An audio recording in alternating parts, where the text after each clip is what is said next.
Multiple devices එකවර connect කළ හැකි internet like a boss. SLT Mobitel Fiber. Multiple devices එකවර connect කළ හැකි internet like a boss. SLT Mobitel Fiber.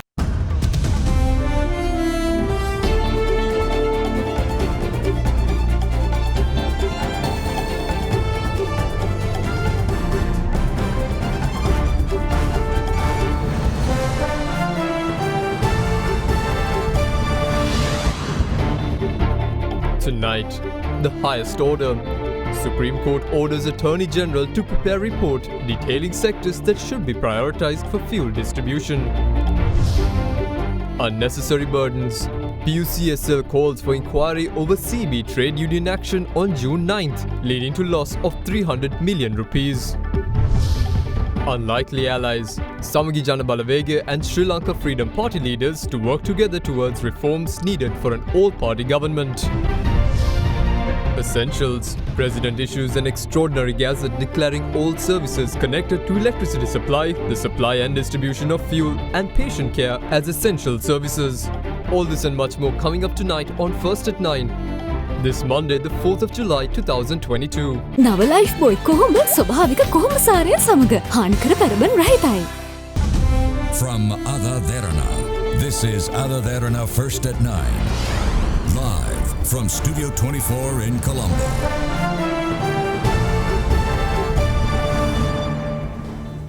Good evening and welcome to AdaDerana 24's English News. I'm Andrew Bernard. Now with the top stories for tonight.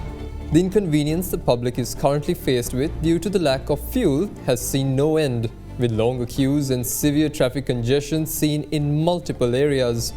The Supreme Court ordered today for the Attorney General to submit a report to the court before the 12th of July, highlighting the details of fuel purchases, distribution, and sectors that need to be given priority when distributing fuel.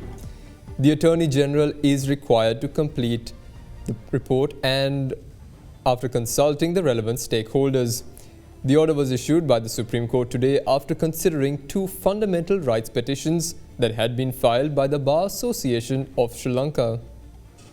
The severe shortage of fuel in the country continues to hamper daily economic activity as people continuously spend large parts of the day waiting in line to obtain fuel.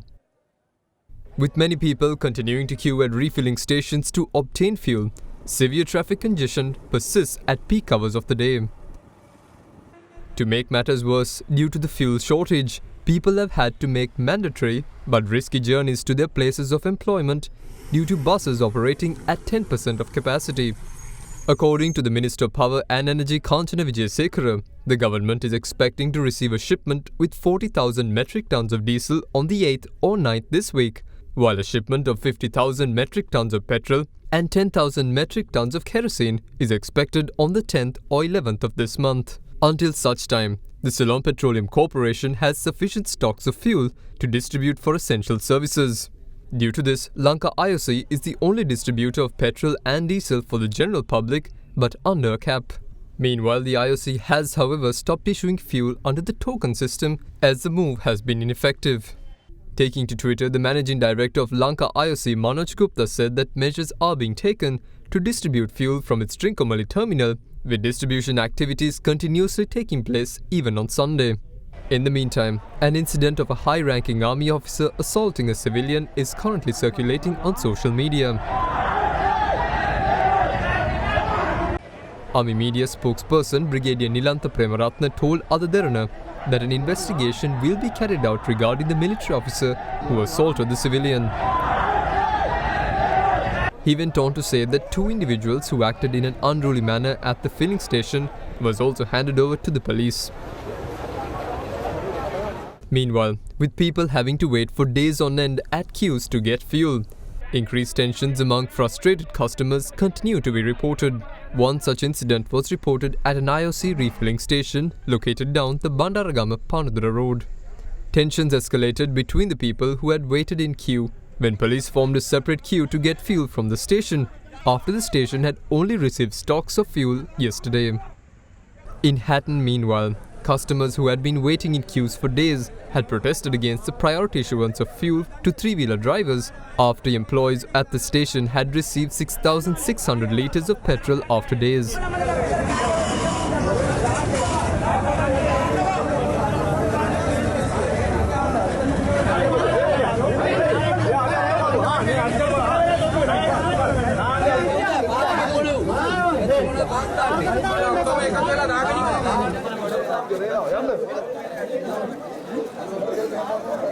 In other developments, the Supreme Court has ordered the Attorney General to submit a report explaining fuel purchases, distribution and the categories that should be given priority in distribution before the 12th of July.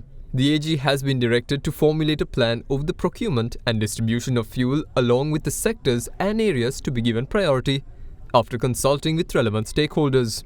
The Supreme Court order was given after taking up for consideration 2 fundamental rights petitions filed by the Bar Association of Sri Lanka today. The order was issued by a 3-member Supreme Court bench comprising Justices Vijit Malalgoda, Mahinda Samarawardana, Vijit Malalgoda, Mahinda Samyawardana and Arjuna Obesekara. The Public Utilities Commission calls on Power and Energy Minister Kanchana Wijesekara to conduct an inquiry into the loss of 320 million rupees incurred as a result of operating fuel power plants on the 9th of June, when the Ceylon Electricity Board trade union action disrupted power supply island-wide. Now, the PUCSL made the request in its report on the 9th June power outage. The report concludes that the 320 million rupee loss could have been easily avoided if hydropower power plants were used instead on that day. Minister of Power and Energy Kanchana Wijesekara said today that he received a letter from the Public Utilities Commission of Sri Lanka recommending an inquiry into the power interruption that was caused as a result of the trade union action of the Ceylon Electricity Board on the 9th of June. According to the PUCSL report, it concluded that a cost of 320 million rupees was incurred by operating fuel power plants when hydropower could have been operational instead. In a tweet, the minister said that on the 10th of June, he had instructed the chairman and the general manager of the Ceylon Electricity Board to internally investigate the incidents. He said that they were also instructed to assist the CID in their investigations and to temporarily remove the alleged persons responsible for their positions in order to carry out an impartial inquiry and take appropriate legal measures. In its analysis, the PUCSL recommended to conduct an inquiry on the failure to operate Vimal Surendra, Canyon, Old Lakshapana, New Lakshapana, Polpitiya, Upper Kotmale, Victoria, Randenigala, Rantambe, Ukuela and Bovathana power plants as scheduled from 12 am to 2:30 pm on the 9th of June, and questions why the Sojets and West Coast power plants were operational out of the schedule, leading to a cost of 320 million rupees. Now, Sri Lanka declared all services connected to the supply of electricity, fuel and patient care as essential services. The proclamation was made by President Gotabaya Rajapaksa by way of an extraordinary gazette notification that was issued last night. President Gotabaya Rajapaksa issued an extraordinary gazette notification last night declaring all services connected to the supply of electricity, the supply of distribution of petroleum products and fuel, and all service, work or labor of any description whatsoever necessary or required to be done in connection with the maintenance and the reception, care, feeding and treatment of patients in hospitals, nursing homes, dispensaries and other similar institutions will be considered as an essential public service. The proclamation, made in accordance with the powers vested in the President in terms of the Essential Public Service Act No. 61 of 1979, is to be submitted to Parliament on the 6th of July for approval without a debate. Now, in the meantime, Minister of Education Susil Premajayantha announced today that the GCE Advanced Level examinations will be postponed to the month of November, as they expect to release the results of the GCE A-Level exams held earlier this year on the 15th of August. The Education Minister went on to say that the loss of academic duration due to the recent school closures will be compensated by reducing the duration of the school holidays. Over the past 2 years, school activities were severely disrupted due to restrictions related to the COVID-19 pandemic. The prolonged closure of schools severely inconvenienced teachers and students alike, as they were unable to complete school curriculum for the year. This year has been no different, as the fuel crisis has forced schools to close down and operate remotely. Minister of Education Dr. Susil Premajayantha announced today that the GC Advanced Level examinations, which are usually conducted in the month of August, will be postponed to November. Yesterday, the Minister of Education also announced that all government and government-approved schools will remain closed starting today until the 8th of July. Main examinations such as the GC Ordinary Level Examination and the GC Advanced Level Examination was postponed on numerous occasions in the past 2 years.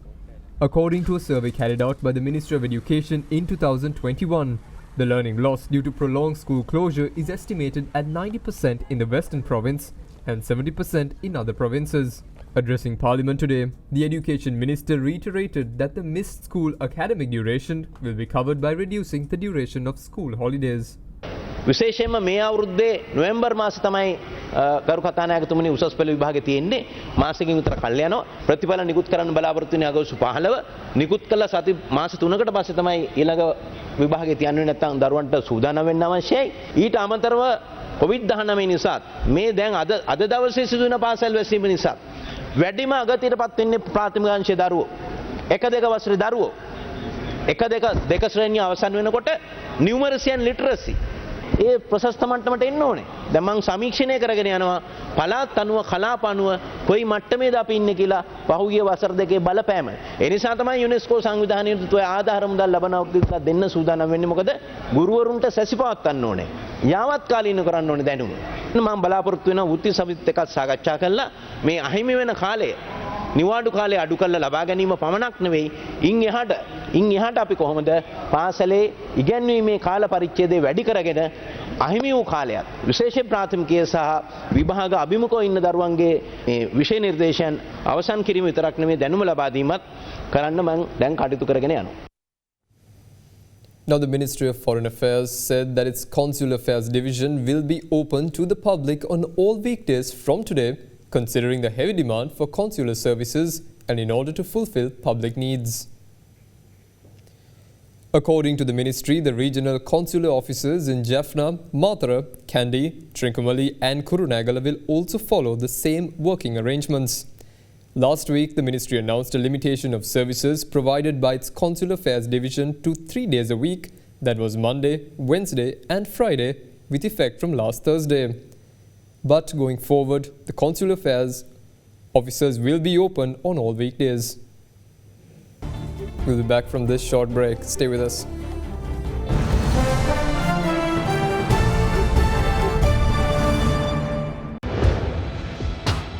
Big 3.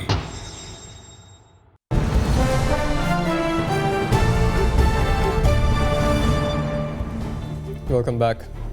Now, opposition leader Sajith Premadasa says that Sri Lanka will not be able to ensure the people's right to live regardless of what the government comes to power without dollars in the country's reserves.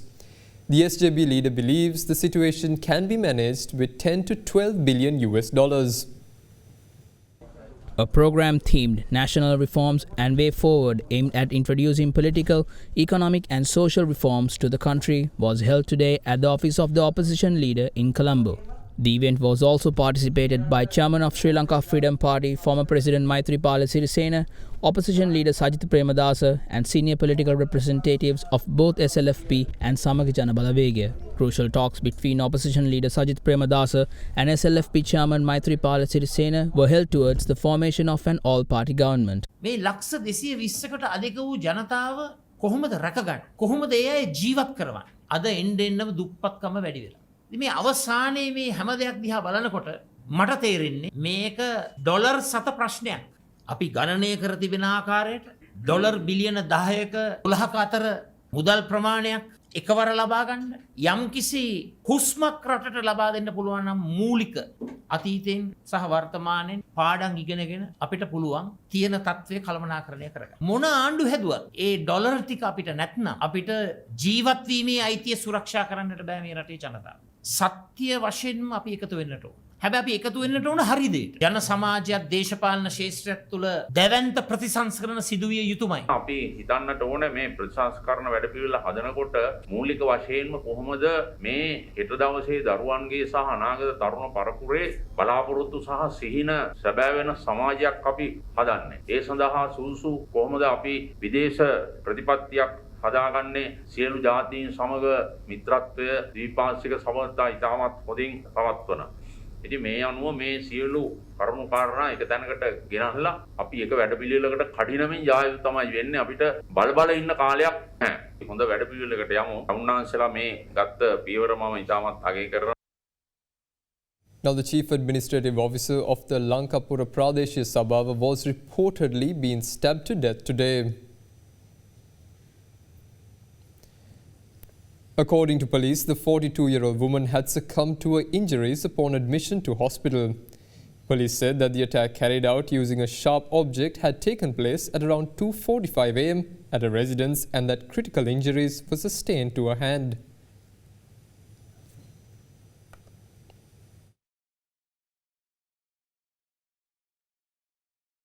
Now, Minister of Industries Dr. Ramesh Patirana says that the government has proposed the establishment of an industrial commission through the National Industrial Policy, which will be formulated soon with a view to solve barriers to starting businesses in Sri Lanka for both local and foreign investors.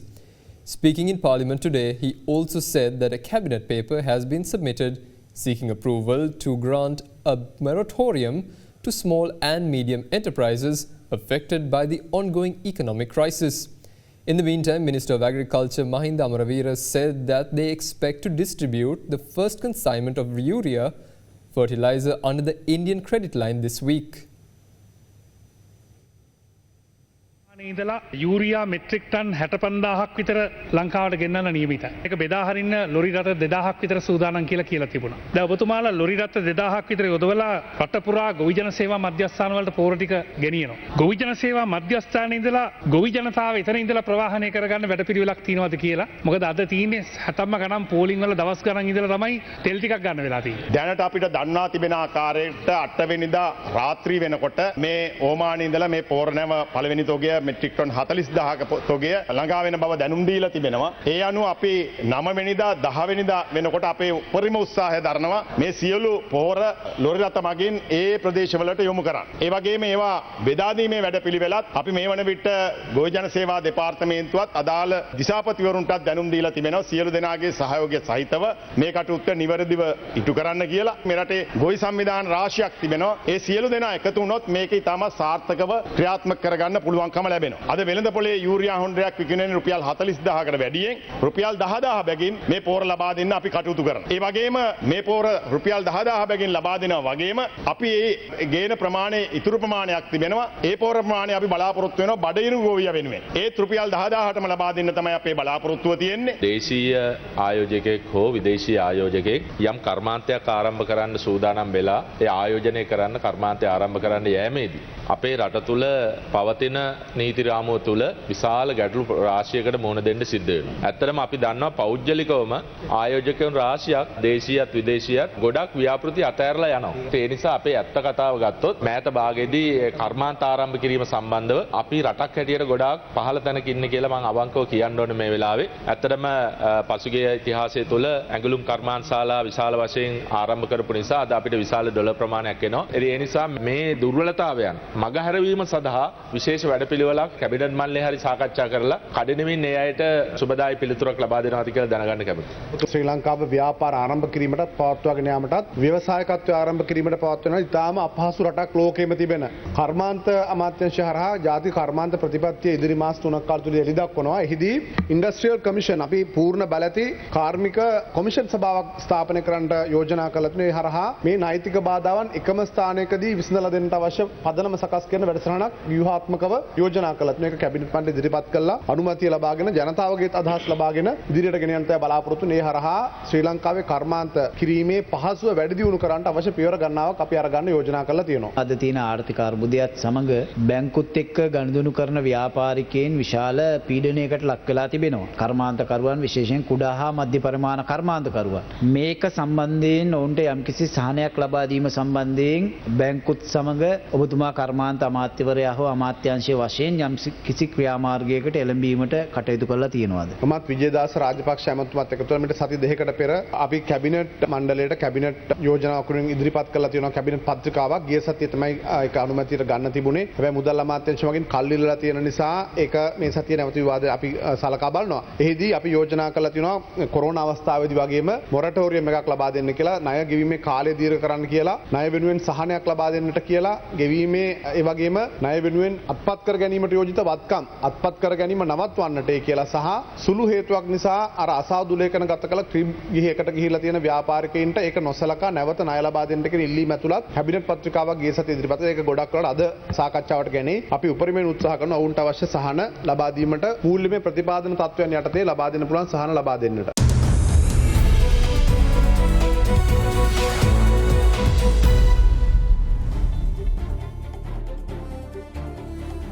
Now in your business news, Sri Lankan shares closed more than 1% lower today after rising in the previous session, hurt by losses in industrial and financial stocks.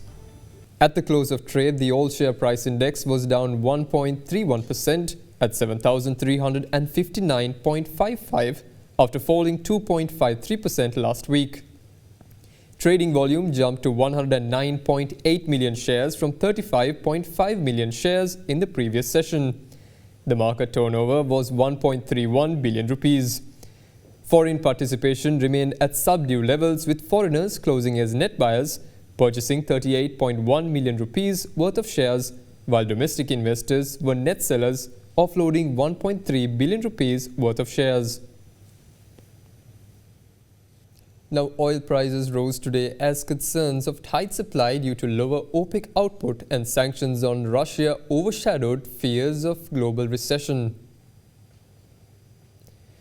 Brent crude futures for September rose 0.5% to $112.18 a barrel after falling over $1 in early trade. US West Texas Intermediate crude futures for August delivery gained 0.4% to $108.87 a barrel after also falling $1 earlier. The 10-member organization of the petroleum exporting countries are facing major production and output issues, while meeting its newly increased production quotas highly unlikely. In addition to significant decline in oil production noted in Nigeria, which offset the increases by Saudi Arabia, Libya also facing supply disruptions due to escalating political issues in the country. In a further detriment to the oil supply, a planned strike by Norwegian oil and gas workers this week is expected to cut the country's oil and condensate output by 130,000 barrels per day. Now, the prices in Turkey are rising at their fastest rate in 24 years, according to latest official figures reported by international media. The annual rate of inflation, the pace at which prices rise, hit 73.62% in June, which was slightly higher than expected. Transport costs and housing saw some of the sharpest price rises worsened by the Ukraine war. Inflation has surged since last year when the Turkish president cut interest rates to try to boost the economy. Usually, countries would increase interest rates in an attempt to cool inflation, but President Recep Tayyip Erdogan has described interest rates as the mother and father of all evil and has used more unorthodox policy to use to dampen prices, including intervening in foreign exchange markets. Last year's cut in interest rates from 19% to 14% has led to fall in the value of the Turkish lira, which means it costs more for the country to import goods from abroad.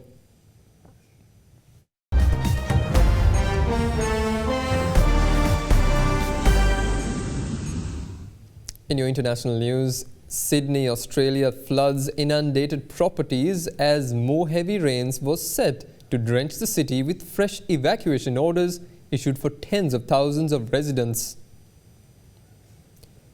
Relentless rain flooded several suburbs in Australia's largest city, with the officials warning of more wild weather to come.